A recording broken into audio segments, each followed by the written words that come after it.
بہن کہتی ہیں ہم دکان پہ بعض اوقات کپڑے خریدنے جاتے ہیں، وہ کوئی قیمت بتاتا ہے، ہم کہتے ہیں نہیں کم از کم کم کر دو، تو وہ کہتا ہے ہم چلو 10% آپ کو کم کر دیتے ہیں، ہم کہتے ہیں نہیں 20% کم کرو۔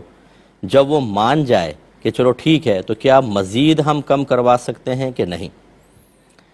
دیکھیں اس میں دو صورتیں ہیں، ایک تو یہ کہ کوئی فکس اماؤنٹ آپ نے آفر کیا اور اس نے قبول کر لیا، اس میں تو اب آپ پیچھے نہیں ہٹ سکتے۔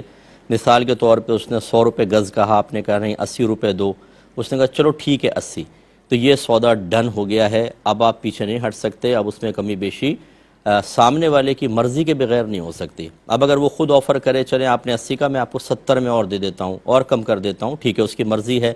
لیکن آپ زبردستی نہیں کر سکتے۔ یوں ہی اس کی مرضی کے بغیر آپ نے کہا میں نے 80 کہا تھا لیکن چلو میں تمہیں 90 دے دیتی ہوں، یہ بھی ہو سکتا ہے۔ لیکن جب اس نے 80 کے اوپر رضامندی کر دی اور اب آپ کہیں 70، وہ کہے 70 نہیں 80 آپ نے کہا تھا، میں نے بس اس پہ ڈن کر دیا ہے، اب آپ پیچھے نہیں ہٹ سکتے ہیں، تو اس پر سودا آپ کو کرنا ہی پڑے گا۔ اب اگر آپ کمی کریں گے تو گناہگار ہوں گے، یا آپ سودا چھوڑ کر چلے گئے کہ ہم نہیں لیتے، تو یہ آپ نے بہت ہی غلط کیا، کیونکہ جب ایجاب و قبول ہو جاتا ہے ایک مخصوص ثمن کے اوپر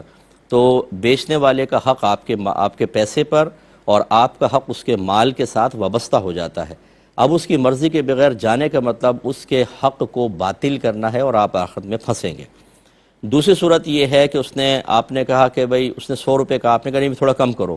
اس نے کہا 90، آپ نے کہا نہیں اور کم کرو۔ یہ ہو سکتا ہے کہ اس کے بعد آپ کم، ایسے کوئی فکس اماؤنٹ تو نہیں کہا نا، ابھی آپ تو کم کرتے چلے جا رہے کہ نہیں اور کم کرو، اس نے 80 کہا، آپ نے کہا نہیں اور کم کرو، تو یہاں پر ایسا نہیں ہے کہ جب آپ نے 90 پہ کہا اور کم کرو، اس نے 80 کر دیا تو اب ڈن ہو جانا چاہیے، نہیں، ابھی بھی چونکہ فکس رقم نہیں ہے آپ کو اختیار ہوگا، اس سے بھی کم کی آفر آپ کر سکتے ہیں، لیکن جب فکس رقم پر آپ کر لیتے ہیں تو بس پھر جو وہی حکم ہے جو میں نے عرض کیا۔